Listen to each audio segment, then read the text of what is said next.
आपले राज्याचे लाडके मुख्यमंत्री माननीय देवेंद्र फडणवीस, भारतीय जनता पार्टीचे प्रदेशाध्यक्ष रवींद्र चव्हाण,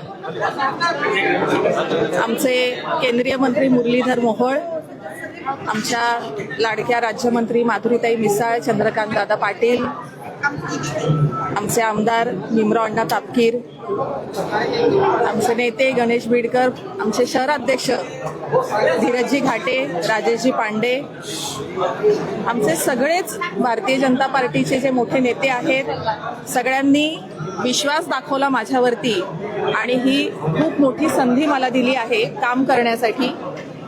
महापौर पद म्हणजे फक्त सत्ता मिळवणं असं नाहीये, तर ही काम करण्याची संधी आहे, ही सेवा करण्याची संधी आहे आणि त्या संधीचं सोनं करण्याचा मी प्रयत्न नक्की करीन. खरं तर या सगळ्या आनंदामध्ये मला आपले दिवंगत उपमुख्यमंत्री अजितदादा पवार यांची खूप उणीव जाणवतीये. माझी फार मनापासून इच्छा होती की त्यांची कामाची शिस्त, त्यांची सिस्टीम, त्यांच्यासोबत मला काम करायचं होतं, त्यांच्या मार्गदर्शनाखाली मला काम करायचं होतं, पण ते शक्य झालं नाही. त्याबद्दल मला अत्यंत दुःख आहे. पण मला ही संधी दिली, माझ्यावर विश्वास दाखवला, माझ्या कार्यकर्त्यांची सगळ्यांची निष्ठा आहे ती म्हणायला लागली.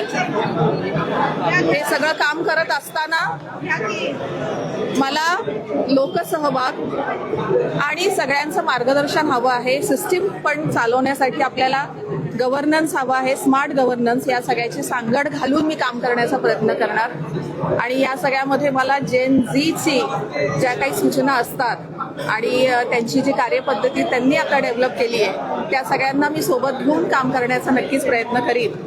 पुणे शहर हे विद्येचं माहेरघर आहे, सांस्कृतिक शहर आहे आणि संपूर्ण जगात जे काही पुणे शहराची प्रतिमा आहे त्याला साजेसा विकास करण्याचा मी प्रयत्न करेन.